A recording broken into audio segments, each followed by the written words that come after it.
पण आज आपण बघतो की काही जणांनी काल काहीतरी टीका केली की कुठल्या तरी सभेमध्ये कार्यकर्त्यांच्या अति उत्साहीपणामुळे काहीतरी कोणीतरी नाचलं आणि त्याच्यामुळे कोणीतरी टीका केली की हीच लाडकी बहीण योजना का. त्या टीका करणाऱ्या व्यक्तीला मला या ठिकाणी सवाल विचारायचा आहे की अरे याच कोल्हापूरच्या मातीमध्ये 5-6 महिन्यापूर्वी जेव्हा एक बुरख्यातली मुस्लिम महिला फरीन सादिक बखूबाई 2.5 महिन्याच्या बाळाला घेऊन आली आणि म्हणाली की मुख्यमंत्री साहब की वजह से मेरी बेटी बची, मुख्यमंत्री की दुआ है इसलिए बेटी का नाम दुआ रखा है, त्यावेळेला तुम्हाला कौतुक नाही करू वाटलं, ते नाही तुम्हाला दिसलं की ज्या वेळेला आमचे मुख्यमंत्री एकनाथजी शिंदे साहेब जीवाची पर्वा न करता ईर्ष्या गडावरती चढले, ते तुमच्या डोळ्याला नाही दिसलं. अरे कुणाला एक बहीण असते, कुणाला 2 बहिणी असतात, कुणाला 4 असतात. सख्खा भाऊ सुद्धा राखी बांधल्यानंतर खिशातनं 500ची नोट काढताना बायकोकडं जरा इकडं तिकडं बघत काढतो. पण आमच्या लाडक्या भावानं 7,500 रुपये खात्यावर जमा केले. अरे 1, 2, 4 नाही, महाराष्ट्रातल्या 2,30,00,000 बहिणींना लाडका भाऊ म्हणणारे मुख्यमंत्री तुम्हाला कधी नाही दिसले. रात्री 18-18, 20-20 तास काम करणारे, पहाटे 5-5 वाजेपर्यंत जागणारे, डोळ्याचं ऑपरेशन झालं तरी सुद्धा कार्यकर्त्यांना भेटणारे. अरे ते तुम्ही 2.5 वर्षात 2.5 कोटी रुपये मुख्यमंत्री निधी दिलेला होता. पण या 2.5 वर्षामध्ये 40,000 पेशंटना 350 कोटी रुपये देऊन त्यांचा जीव वाचवणारा देवदूत तुम्हाला नाही दिसला. फक्त कालचा कुठल्या तरी बाईचा नाच तुम्हाला दिसला. आणि ती लाडकी बहीण योजना आहे का आम्हाला विचारता? लाडकी बहीण योजना काय विचारायचं असेल ना तर जा त्या बाईला विचारा, त्या आईला विचारा, त्या ताईला विचारा की जिच्यासाठी ते 1,500 रुपये तिच्या घरचा महिन्याचा किराणा आहे. त्या स्त्रीला विचारा जिने 10 वर्षात कधी नवी साडी नाही घेतली पण आज लाडक्या बहिणीमुळे स्वतःला नवी साडी घेतली. तिला विचारा अरे 1,500 रुपयों की कीमत आप क्या जानोगे महाविकास आघाडी के बाबू. कारण तुमच्या बायकोच्या अंगावरची साडी 1.5 लाखाची, तुमची गाडी 1.5 कोटीची आणि तुमची माडी 150 कोटीची. या 1,500 रुपयाची किंमत ही आम्हा गोरगरिबांना माहिती आहे. कुणीतरी काल बोलताना म्हणाले की धनुष्यबाण हे शिवसेना प्रमुख हिंदू हृदय सम्राट बाळासाहेब ठाकरेंची प्रॉपर्टी आहे. होय, आम्ही सुद्धा तेच म्हणतोय की या धनुष्यबाणावरती हक्क जर कोणाचा असेल ना तर तो फक्त शिवसेना प्रमुख हिंदू हृदय सम्राट बाळासाहेब ठाकरेंचा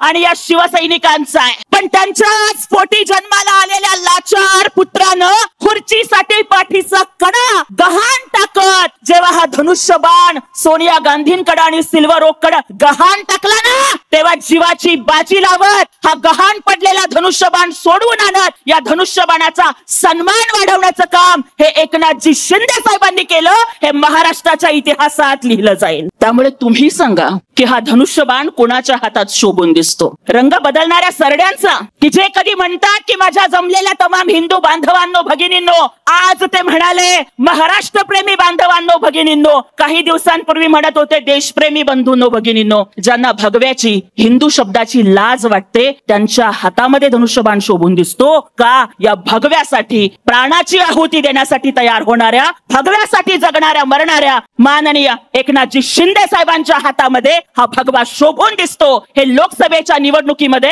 महाराष्ट्रानं सिद्ध केलेलं आहे. आणि त्यामुळेच आज मला इथे असलेल्या तमाम कोल्हापूरकरांना विचारायचं की अरे 65 किलोची तलवार चालवतात त्यांचं नाव येसाजी, 2,000 जणांशी एकटे झुंजतात ना त्यांचं नाव बाजी, हात तुटला तरी लढत राहतात त्यांचं नाव तानाजी, 60 मावळ्यांना घेऊन गड जिंकतात ना त्यांचं नाव येसाजी, वाघाच्या जबडामध्ये हात घालून त्याचे दात मोजतात ना त्यांचं नाव छत्रपती संभाजी आणि या सगळ्यांना घेऊन स्वराज्य निर्माण करतात त्यांचं नाव छत्रपती शिवाजी. कि नब्ज मेरी देखी और बीमार लिख दिया, रोग मेरा उन्होंने भगवे से प्यार लिख दिया और उम्र भर कर्जदार रहेंगे उस डॉक्टर के कि जिसने दवा की जगह पर छत्रपती शिवाजी महाराज का नाम लिख दिया. आणि काल या कोल्हापुरामध्ये काय घडलं की या करवीर नगरीमध्ये काही दिवसापूर्वी जे लोक राजगादीचा मान म्हणून गोष्टी करत होते त्यांनी काल काय केलं?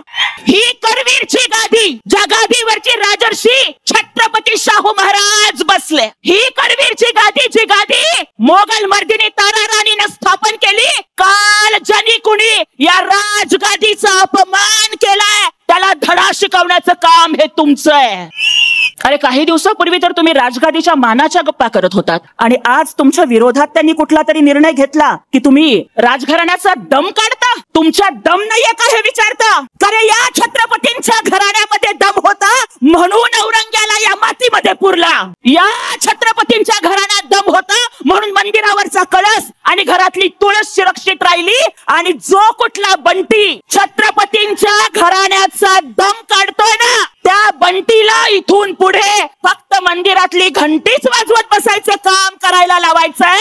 जो छत्रपतींच्या घराण्याचा अपमान करतोय त्याला या महाराष्ट्रामध्ये राहण्याचा अधिकार नाही. त्यांनी खुशाल पाकिस्तानात जावं हे माझं त्यांना जाहीर सांगणं आहे. आणि त्यासाठीच माझ्या भावांनो आणि बहिणींनो आज महायुतीचा प्रचाराचा नारळ करवीर निवासिनी आई अंबाबाईच्या चरणावरती वाढवला जात असताना लक्षात घ्या माननीय नामदार अजितदादा पवार साहेब हे या महाराष्ट्राचं मनगट आहे. रांगडं वेळेला आणि शब्दाला जागणार. माननीय नामदार देवेंद्रजी फडणवीस साहेब या महाराष्ट्रातला महायुती सरकारचा मेंदू आहे. आपल्या बुद्धीनं निर्णय घेणार. आणि माननीय मुख्यमंत्री एकनाथजी शिंदे साहेब या महायुती सरकारचं हळवं संवेदनशील मन आहे. जे मन रस्त्यावरती अपघात झाला ना तर मुख्यमंत्री पदाचा प्रोटोकॉल बाजूला ठेवून धावत जातं आणि त्यांना मदत करतं.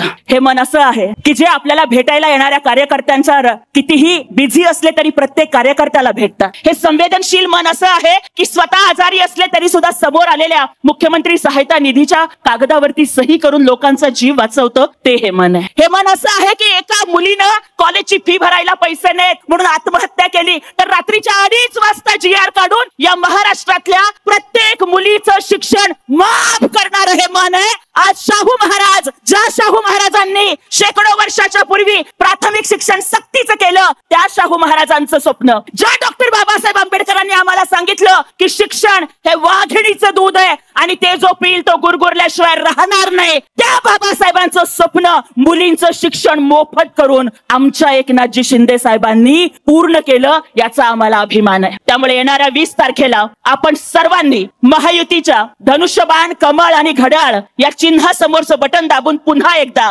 महायुतीला प्रचंड बहुमतानं विजयी करावं एवढीच विनंती करते. आणि एवढंच सांगते घरात आई गोठ्यात गाई शिर्डीत साई कोल्हापुरात अंबाबाई आणि या महाराष्ट्रात पुन्हा एकनाथ भाई एवढंच आपण संकल्प करूयात.